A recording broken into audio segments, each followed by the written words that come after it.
Welcome everyone. Good morning, sabah al-khair, bonjour, guten morgen.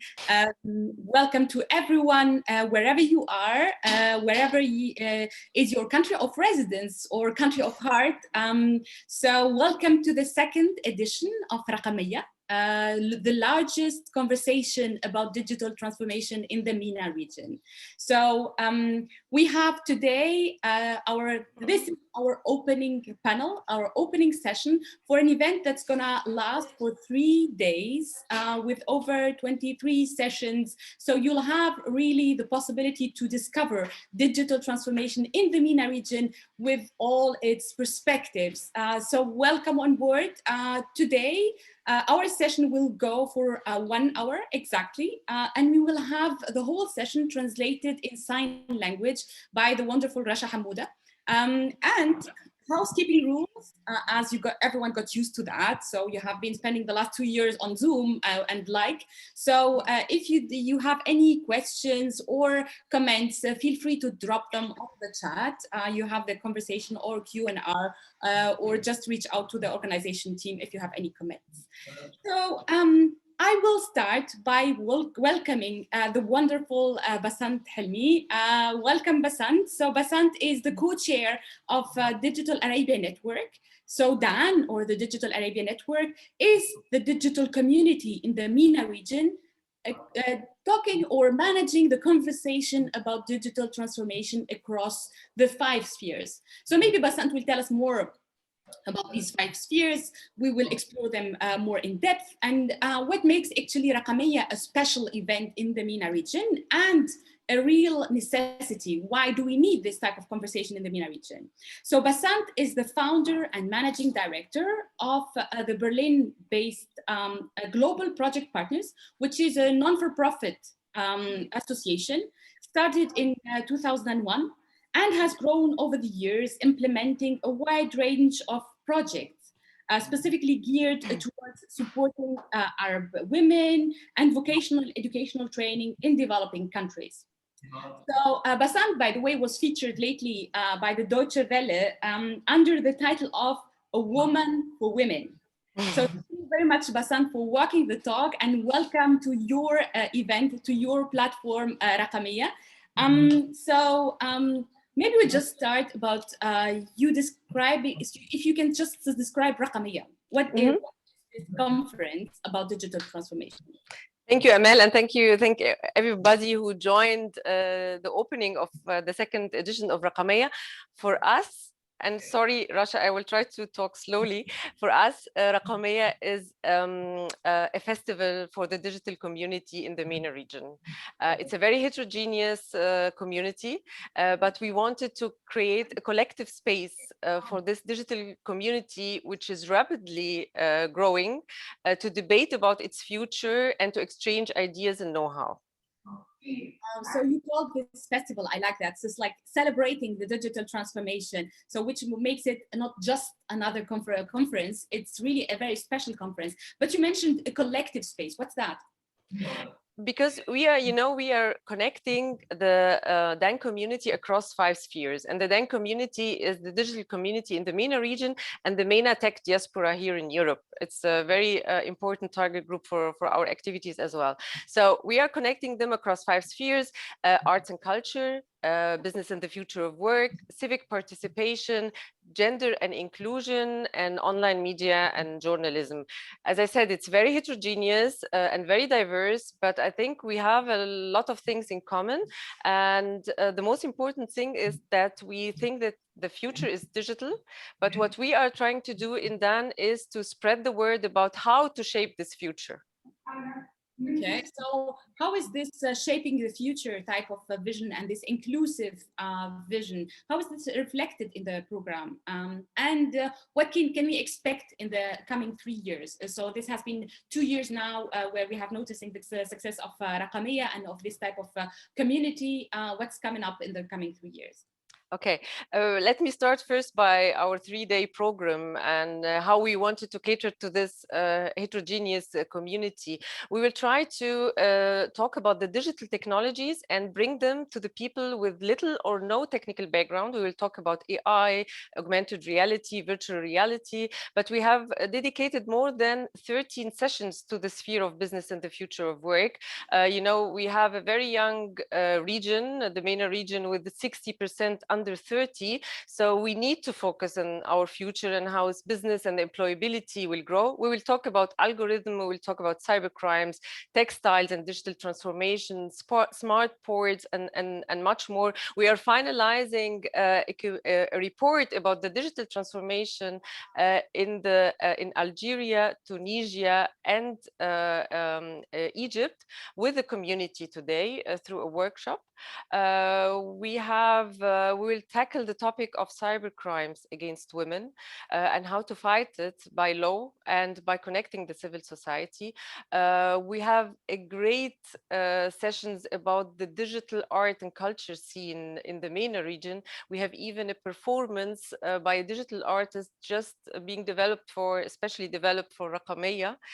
For the online media and journalism, we have workshops. We have our mapping project, which we will be presenting about all online media and journalism platforms in the MENA region, from fact-checking and fighting fake news to normal journalism platforms. And last but not least, and I'm very happy that Russia is here today with us, we didn't know last year when we started Rakameya that the digital transformation terminologies is not being integrated in the sign language in the Arab region.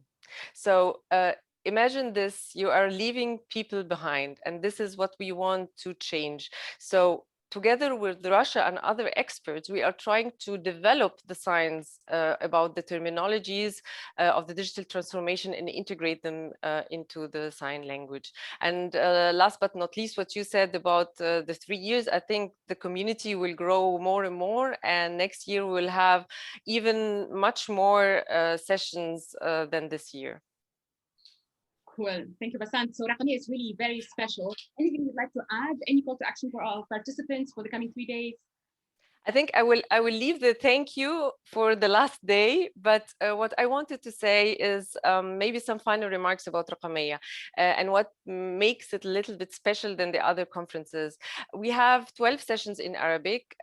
We experimented last year talking each one of us in his or her dialect and try to understand each other, and it worked. So we increased the Arabic content this year. 95% of the speakers are from the MENA region or the MENA tech diaspora in Europe. We have 5 sessions which are being translated into the sign language. 60% of the speakers and moderators are female, and by regional and international standards, this is an achievement. I'm really proud of it, and we didn't encounter any difficulties in reaching this number.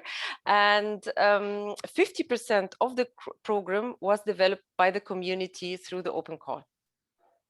Brilliant, brilliant. Thank you so much, Bassant.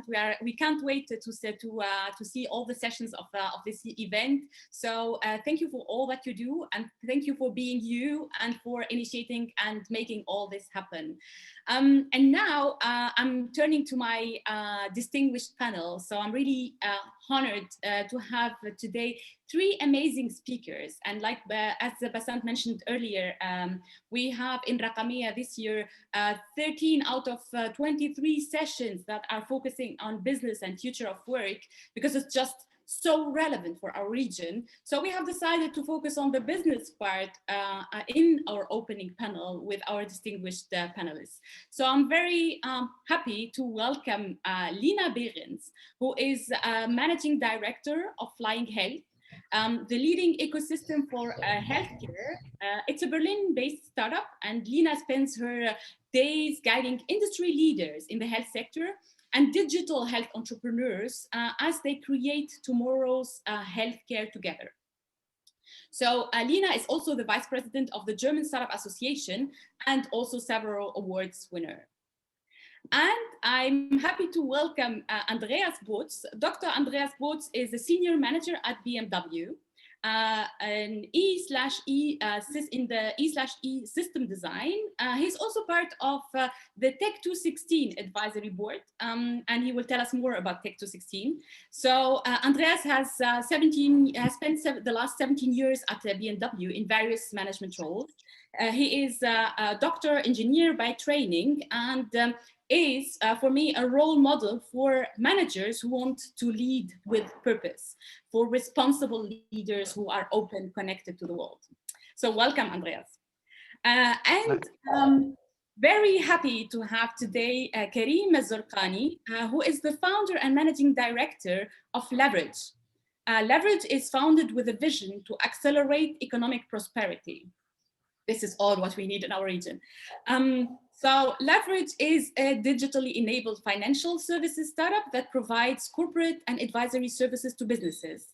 And you collaborate, Karim, you collaborate with various industries with a special focus on healthcare, because you have established a $380 million fund for healthcare, focusing on elevating healthcare services in Egypt and in Africa.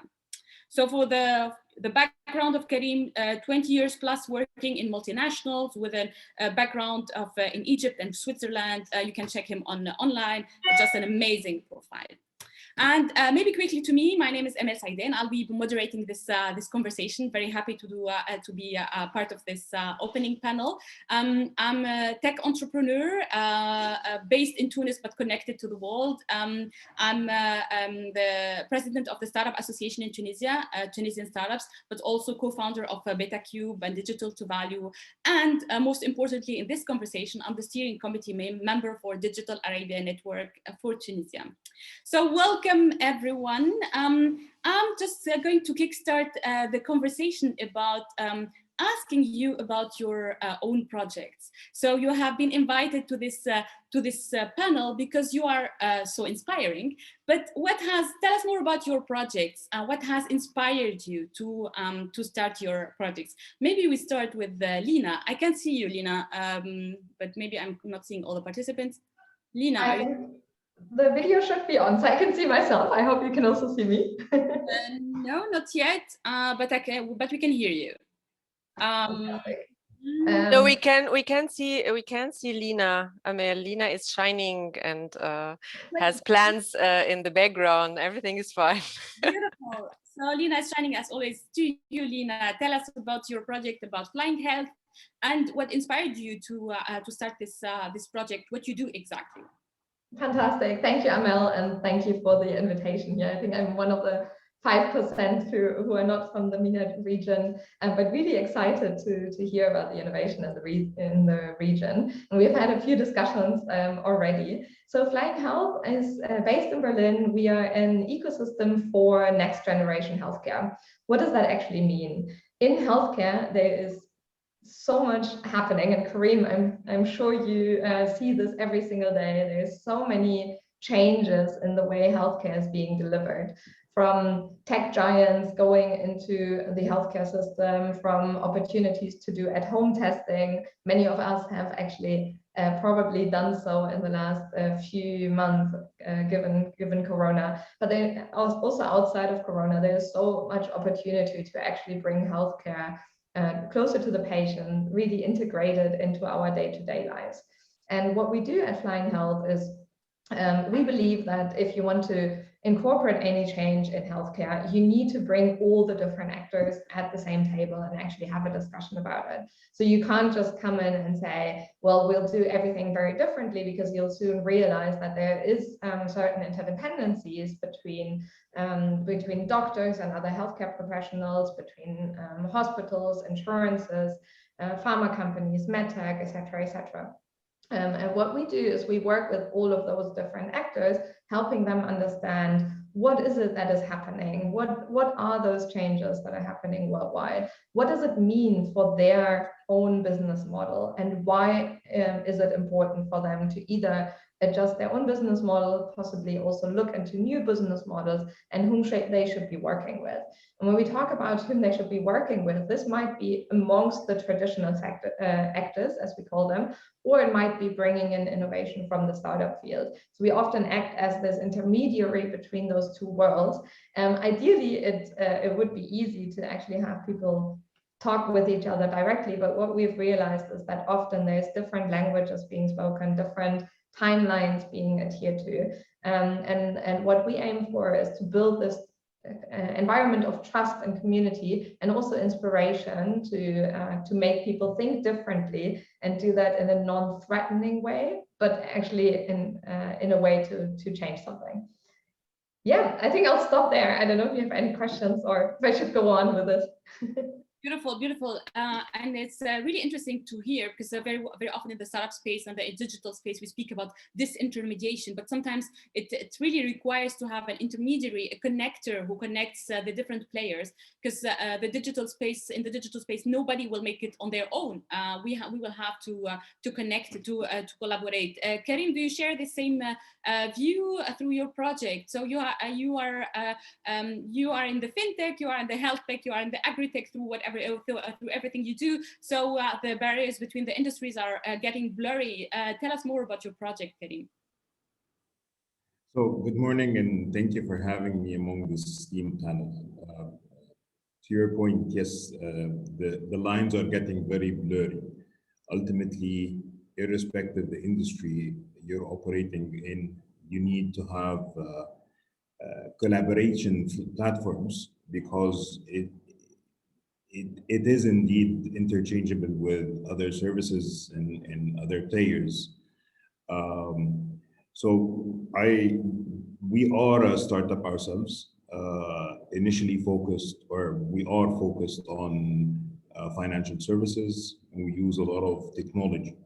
And the way we came about creating this fund, or advising on the creation of the fund, was starting 18 months ago, working with one of our SMEs and trying to achieve a sustainable, profitable growth platform for them. And very quickly we realized that there is so much to the story. Once we started looking and analyzing the numbers, there's a very valuable story on the intrinsic value that they've generated over 25 years. And with that story in hand and the financials and the numbers backing it up, we were able to work with Mr. Capital Investments and the investment arm of Bank Nostr and our clients to establish a fund that can cater for elevating healthcare services across the continent. And we talk, before establishing Leverage, I spent almost 9 years with GE Healthcare in Africa. And the continent, we tend to look at it as one big piece of land. The reality is it's very diverse and different. Each country has its own structures, players, regulations, requirements. But in general, there is a major gap in healthcare in Africa. And we're trying to build, or we're trying to penetrate and fill that gap by bringing the three components, or the triangle of healthcare: the funding, which typically is usually available in Africa, but usually lacks the technology and the human capital. So we're really emphasized on how we deploy technology, starting with medical technologies, all the way to how do we digitize a lot of our operations. And how can we ensure there's a sustainable way of sharing the knowledge and building the knowledge pools in each of those countries, so that the healthcare system can actually operate successfully. So I'll stop here for now, but I hope you have mentioned. Brilliant. It's inspiring me to so many questions. I'll come back to you later, Karim. So, thank you for this. To you, Andreas. So you are part of BMW, automotive industry. It's undergoing a very profound and heavy transformation.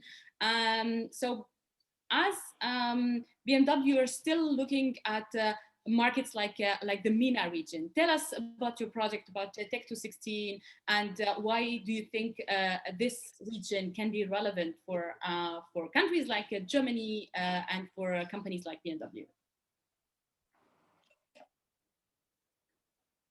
Can't hear you, Andreas. You are on mute. So maybe now? Yeah. Yeah, thank you, Amel, for introducing me, and thank you to all of you for being here. Great honor to speak for BMW, and a good morning. So, yeah, what was our common starting point? It was 2 years ago in Berlin when we met the first time and agreed that we want to support each other. So there was no motivation behind that, but sympathy and a common sense of how we could change the world a little bit. So this changed over the last 2 years, and we had reasonable steps we made in the past, and yeah, this business became reality. So we made a big step for the last 2 years. So as you already told, the automotive business is changing in many dimensions. We have a big change in our business models. We have the product development, which is digitalized in many dimensions. We have our cars, which are moving to or developing to digital platforms. We have many business processes at BMW with which have to be changed into digital processes, and we are improving methods and standards and tools, and we are using quite new approaches like AI to enable and to perform in our business processes. So there is a really big field of applications and opportunities we want to go for. So this is the general motivation. We are in a digitalization process. And of course, as you already mentioned, I think we are in a lack of IT competencies in Europe, and we are in an urgent need of establishing and improving our capabilities in IT services. So that was the starting point when we developed our discussion, and we found out that Tunisia could maybe be the first step into the Northern Africa area because there is a lot of well-educated people in Tunisia leaving the university every year. I think it's up more than 5,000 IT engineers coming on the market, and they are mostly from historic reasons connected to France, but also for German companies, there could be an opportunity. And what we did, we went into the Tunisian market together with a Tech 216 project or initiative, and we wanted to start pilot projects and test the market. So we did. We developed 2 projects, and we meanwhile finished them. We developed products for customers, which will come on the market within the next months. So we made some really substantial steps forward together, and this is what we, I think, are also a little bit proud of. And we were successful. So this was our first experience in the department I'm responsible for with the African suppliers market. And it was a successful experience. So far, if you have any further questions, thank you.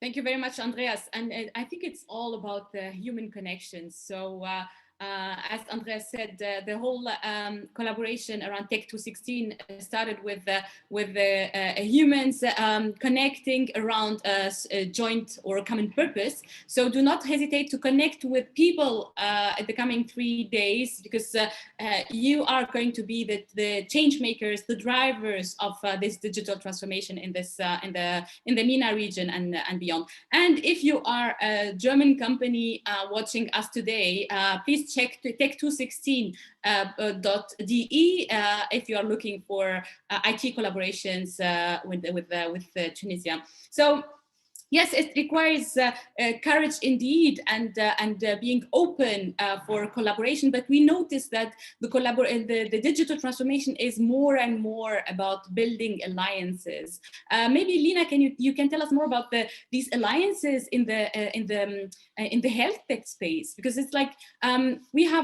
we know the health tech space as a local phenomenon, and now you are challenging it to become a global phenomenon. How is this working? What kind of alliances does this require?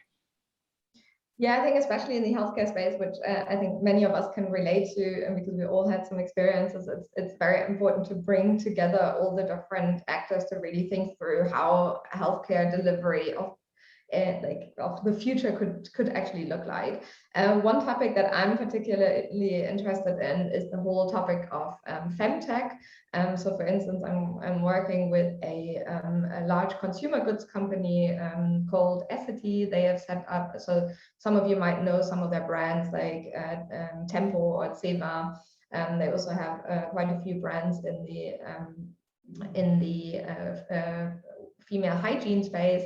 And basically what they've realized is that it is important to think about it differently and to bring in innovation, and are looking to work with different startups in the feminine care or femtech space.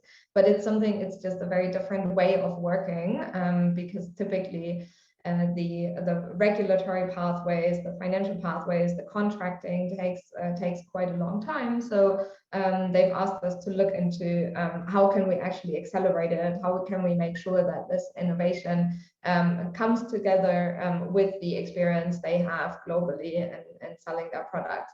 And I think it's really amazing to look at it, like the way, for instance, they are talking about it is that they don't have a set model to work with startups, but they basically say, well, the founders are the ones who have developed the innovation, and they know best what they need, and then we can think about whether it makes sense to form an alliance to actually bring that innovation to a global space. And I think that's one of the key themes that I've seen from startups working with corporates. It often feels very, very separated. So making sure that we actually come together and say, hey, there's a common goal that we want to achieve.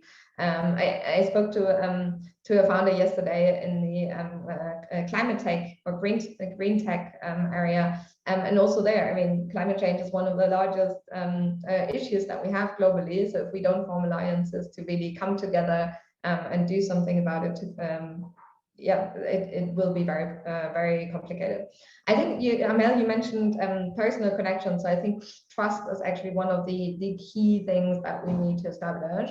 And I think we all have learned over the last year that in the digital world, this can still be done, but it needs like a thoughtful thinking about it, right? It's not enough to just text each other or talk on a virtual coffee, but if you want to have alliances succeed, it's really thinking through how can we make sure that we actually bring people together, that there is this trust that you can pick up the phone or whatever device you want to use to talk to each other, and that you're aligned on the goals that you want to achieve and also the timelines that you're looking at, and there's a lot of communication needed in order to do that.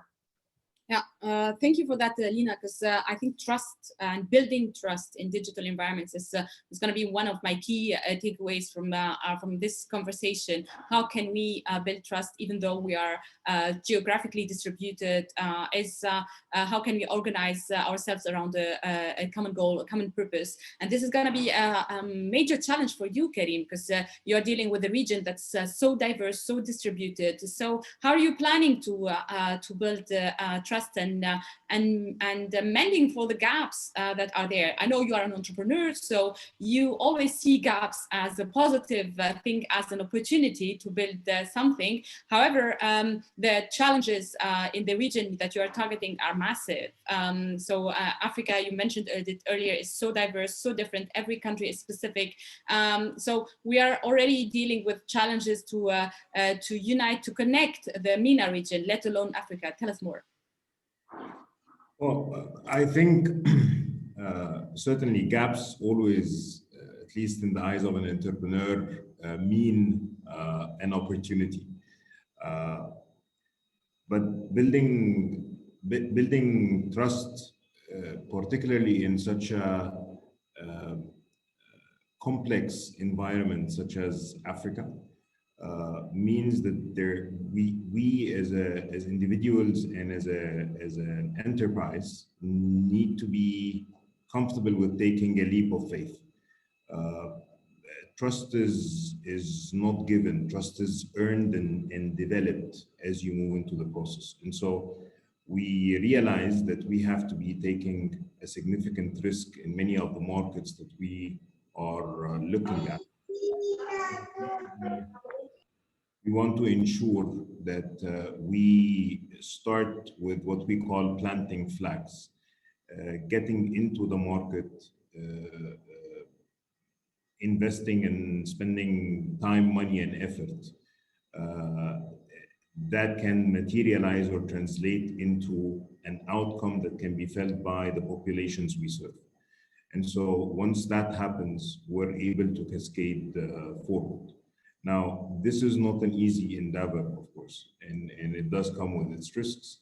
And so we partner a lot with African thought leaders, African governments, on how best can we tackle some of their critical healthcare problems. To Lina's point is, it's always very tough trying to work with, trying to work between a well-established corporate that has its rules and regulations and compliance, and a startup that's trying to change the world, so to speak. And so we have a separate vertical that looks at healthcare tech investments, acting sort of a VC, to a great extent independent from the corporate structure that we have, because it is a leap of faith. So I think we have to earn the trust, and we do that by moving forward and bringing into the country some of the learnings and knowledge that we've acquired in other markets. I think this is critical, bringing the learning to other countries and having this snowball effect of creating value by exchanging, by learning, and it makes a lot of sense to look at the region as a one entity from that perspective, from the knowledge sharing perspective. So how are you planning to do that? Is this a digital enabled type of exchange? Is there and what kind of accelerators of learning and exchange? Or are you planning maybe to consider solutions that are scalable enough to be to have a continent-wide implementation range? So how do you see the knowledge, the learning, and the growing effect? So it's a combination of things, and it goes into different phases. Technology plays a critical role there. For example, today in the diagnostics segment vertical, we have in Egypt a huge human capital that is very well versed, that is an expert in their field. And so unlike other countries like Sudan or Rwanda or Cote d'Ivoire, some of those areas of expertise are not there. And so technology plays a critical role to try and help bridge this gap. In addition, we need to be investing a lot in training and development of the local human capital in any of the African markets that we penetrate or go into. Ultimately, we foresee that in 5 or 6 years' time, we would have 6 different zones in Africa. Each zone would have a separate hub with where expertise is retained and collected and collated that serves their specific zones. But trying to target Africa as one big piece of land ultimately fails more often than not. Yeah, totally. It's very interesting to see this Africa as 6 regions that can create value together as sub-regions and then collaborate as sub-regions. Very interesting concept. And then you have mentioned, Karim, investing in human capital. I think this is one of the key pillars of the Tech 216 initiative, Andreas. However, so this is the pillar of the collaboration and thought that has driven our project Tech 216 between Germany and Tunisia. So it's about collaborations between countries, but also collaboration between the different players. Back to the alliances topic and the collaboration topic. So we've seen alliances driving a lot of collaboration in the automotive space. So how do you see, tell us more about the evolution of the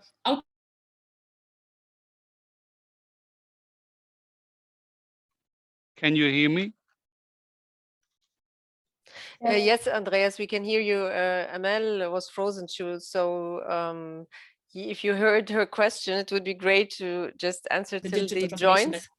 Okay. Amel, you were frozen for a few seconds, so maybe you can just repeat your question, please. Okay, so I don't know where I stopped, but my question was, I was to know from Andreas about the evolution of the automotive sector, how alliances are playing a role there in the transformation of this industry. We've seen that automotive, big giants of automotive are joining forces to explore new technologies like blockchain and crypto, their impact on the digital transformation on automotive platforms. So maybe just a glimpse into the evolution of the automotive sector, Andreas. Referring Northern Africa and the region we are talking about, I think we had a discussion of trust and starting business there. I wanted to say that this is going to be a long run. We have to improve or we have to develop our business relationships step by step, as we do in general in any field of business. But here it's something unknown because we're making a step in a new suppliers market, as well as we're doing steps in new business fields. And I think this is going to take a long time and a long run we have in front of us. It's driven by trust, I think, to make the first steps. We are all interested in sustainable business relationships, and we start working with an African partner. It starts with a small project, as we did, for example, with Tech 216, and it will grow in volume as well as in certain competencies we have to develop over years. And in my point of view, it's going to take 5 to 10 years to make such a market for us, and sustainable market, and being an important part of our suppliers' portfolio. So from my point of view, it's going to take a long time and it's going to be stepwise. On the other hand, we are not ignoring the great opportunities we saw in Tunisia by some of the companies we met, meaning startups with crazy and new ideas. There is also a big potential, to go into new technologies. Though we won't start from the bottom, we will also go into certain competencies we don't find on the continent here in Europe, and we may find over there. But in total, I think, it has to develop step by step, and it's going to take a long time. Maybe I would like to go deeper into this thought, because it doesn't it's not sufficient to have only conversations. It's very important to initiate the connection and the conversation. However, it requires baby steps at the beginning to test the collaborations, to gain this trust in order to be able to scale this type of collaboration, Andreas, right? I think there are a lot of unconscious bias you have to get rid of. There are cultural borders you have to overcome. There is the language barrier you have to overcome. This is all experiences you have to make as a partner in a daily project, work. And if you make this experience, you feel better to go into bigger projects and next steps. So there's a lot of things you have to experience in daily work to make to improve a business relationship. So we did. So our first experience was there is no language barrier anymore between Germany and Tunisia, because it's not French, it's English we are speaking there, as well as we have really companies fulfilling a lot of our requirements for getting into business with BMW. So there were a lot of standards already fulfilled from the beginning we didn't expect. So this is what I meant from getting rid of our unconscious bias. There is many things already developed we could benefit from.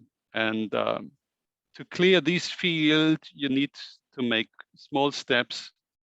But it's amazing what we found in the Northern African area. Beautiful, and it requires courage as well to overcome this unconscious bias.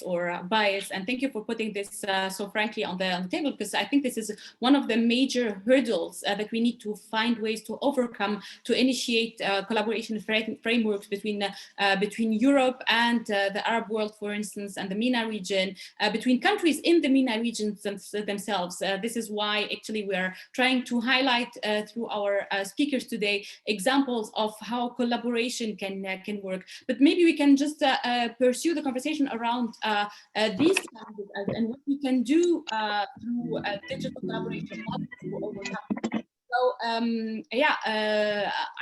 Lina, you're putting in people in touch that are coming from very diverse or very different perspectives and backgrounds. What kind of challenges do these actually face in their day-to-day? How do you manage risk to create this trust type of collaboration, back to the trust? So how do you do this practically in the day-to-day perspective? Let's move from the concept to the practical side of life, and how we can make this happen.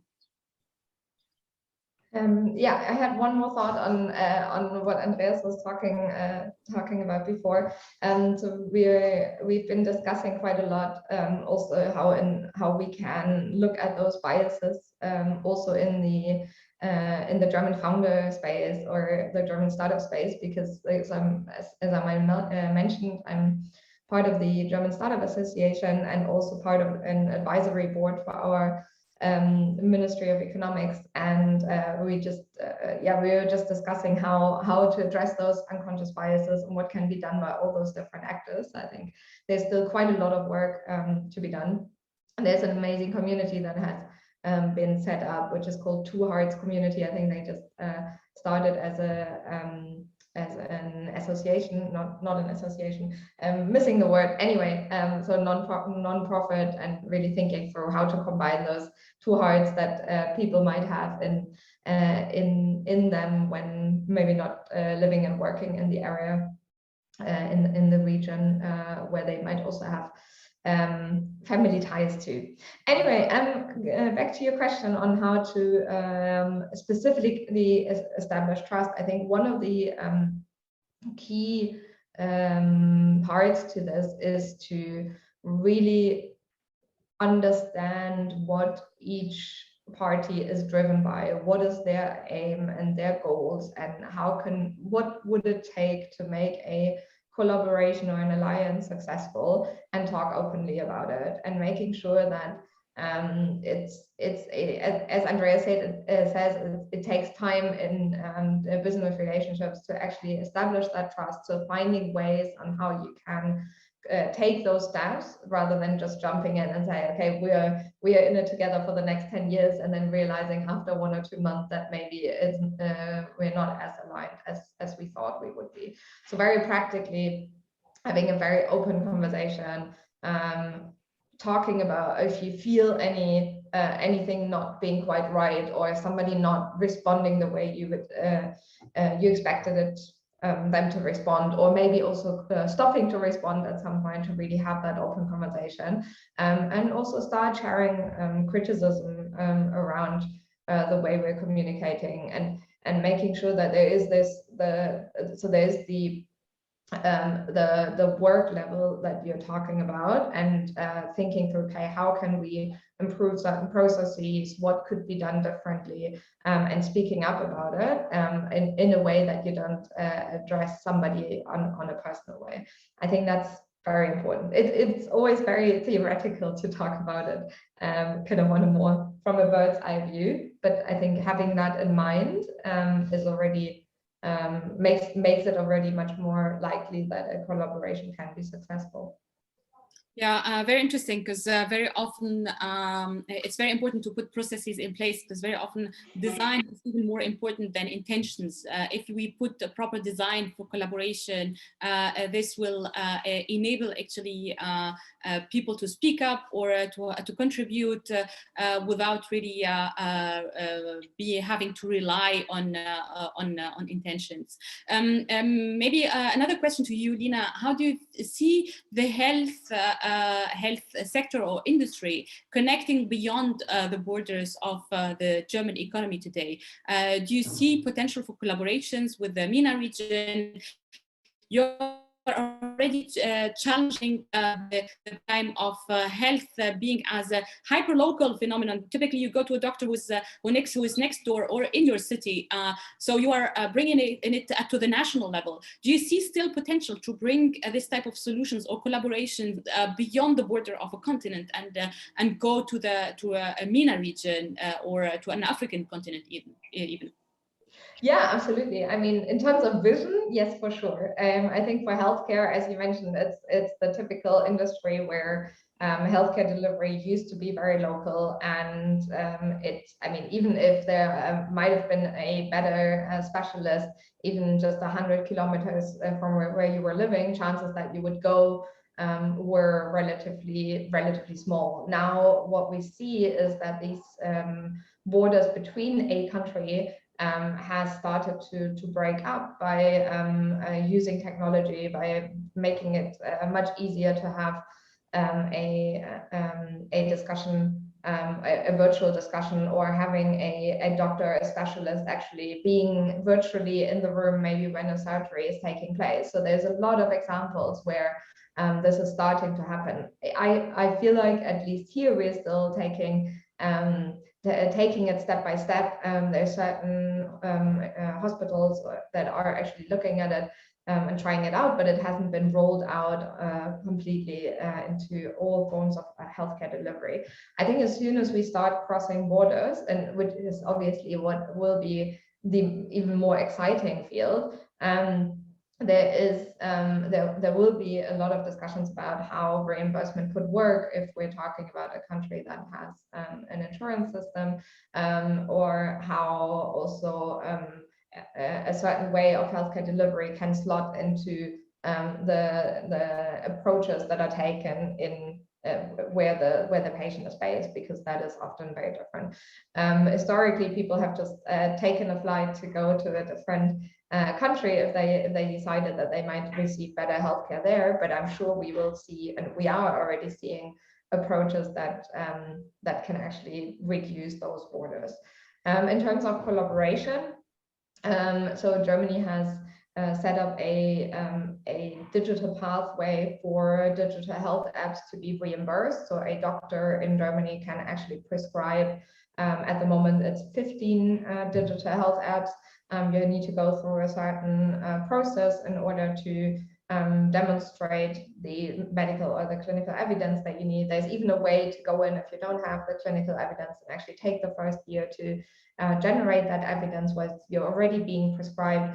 So that's certainly something that could be interesting also for startups that are not German. We see a lot of international startups looking at this reimbursement pathway. And then I think in general, we need to start to be more open to actually include innovation regardless of where it comes from. So I can see a lot of potential there. And actually we looked at, because we were talking, Andreas from BMW, we're looking also at how automotive health, what that might look like. So to what extent can a car also be part of healthcare delivery? So those are also some of the topics that we're looking at. Interesting. So let's jump to Andreas. So you've been, Lina, you've been mentioning crossing the geographic borders, but now we're crossing the industry borders because the industries are kind of connecting. And so the health care experience in self-driving cars is one of the projects you're working on. Maybe back to the evolution of the automotive industries and how this connects to other industries. Where do you see potential for a region like MENA to connect with the big players of the automotive industry, Andreas? How do you, it doesn't have to be automotive connected with automotive, it's probably also some solutions across the board that could serve the automotive space that could be interesting, or some new positioning for the MENA region within the transforming automotive space. Oh, as I told you at the beginning, it's a wide field of applications and services we are looking for. So you can't focus on a certain other field of other branches. So there, I think how to connect to big European partners. I think the first and the most complicated step is to get in contact with them and to get the chance for a first expression, for a first impression. So how to make this first step? I think there are such initiatives like Tech to 16 could be very helpful to make it very easy to come together and to share a first talk. On the other hand, what we did was also very interesting. We just, these were the days where we traveled a lot. That's in the past. We went to Africa with I think 5 or 6 people from BMW. And we had a look at the educational system. We have been visiting the university to learn something about the ecosystem in Tunis, right there at the place. And we learned, we talked to many people in Tunis to get a feeling how this is developing. So if you reach to get them over to Tunis and to find out how it's looking there, how many, if you go through this part of Tunis where we have been, where you meet so many young people on the road, and you know they are all going to university and they are all IT service engineers or IT engineers. That's something changing your mind a little bit. So to get in contact and to get people over to Northern Africa is a very important impression to change the view on all that. On the other hand, how to get in contact, I think I told you Tech to 16, but also the other official institutions could be a chance. I think there are additional initiatives driven by the government to get in contact with big European partners. And my experience as well is, just to contact these companies directly, because a big European country has people taking care about sustainable business development, also emerging new markets, suppliers markets.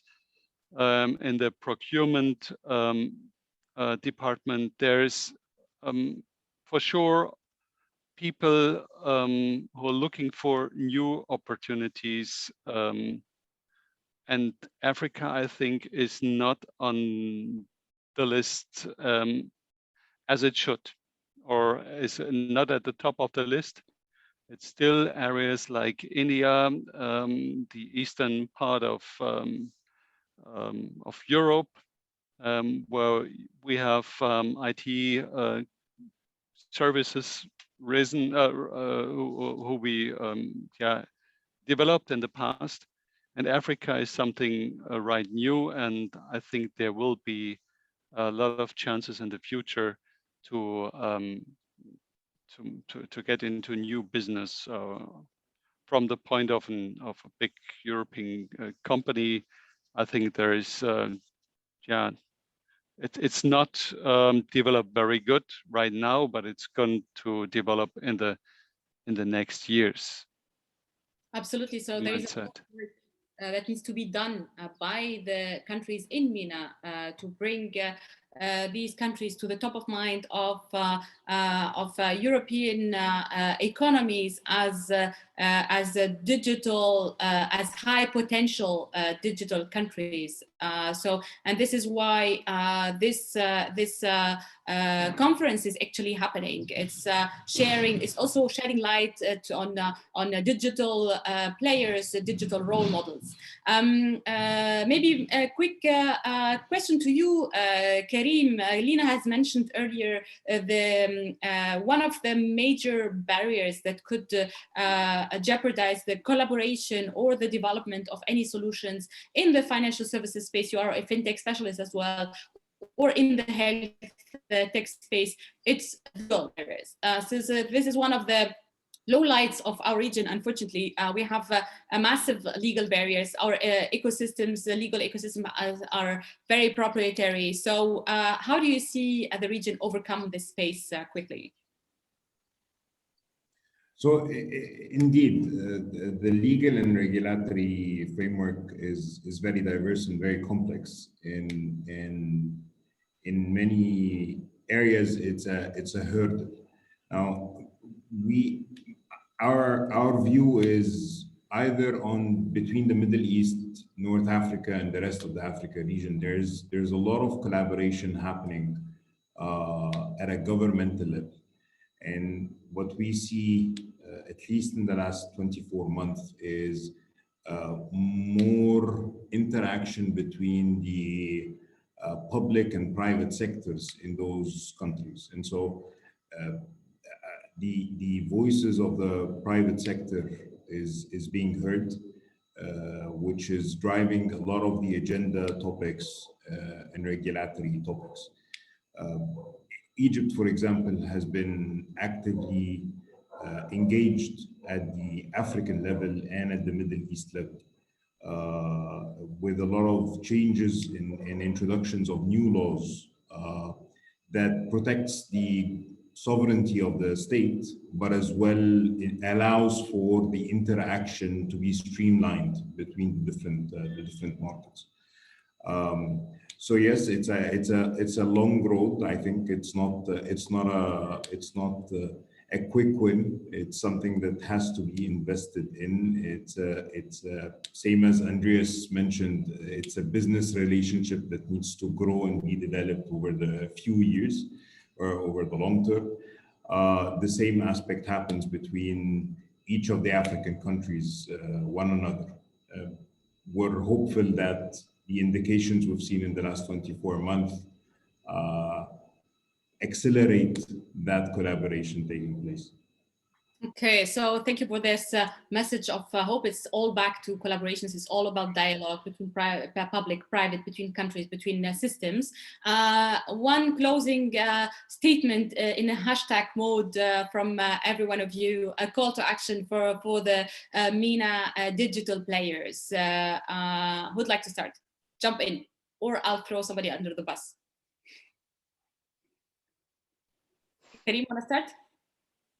So if it's a hashtag, I think elevating healthcare services to African population brings in economic prosperity. It will affect automotives, it will affect healthcare, it will affect economies overall. And that's something we're hoping we can be a part of.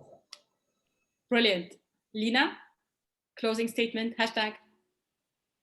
Establish trust to implement innovation and bring us to the next level, not only in healthcare, but in all the areas that are important for us. Beautiful, beautiful, established trust. Andreas, a closing statement. Yeah, as we are working together in Tech 216, contact Tech 216, visit our homepage and get in contact with us. You're better than many people here think, and they wait for their experience with Northern African companies. So much. Thank you, Andreas. Thank you, Karim. Thank you, Lina. Thank you, Bassant, for this amazing conversation, for this amazing opening panel. Wish you a lot of fun and learnings and knowledge in this coming 3 days at Rakameya. So enjoy the ride, have fun, and thank you again. See you soon. Bye-bye, everyone. Thank you very much.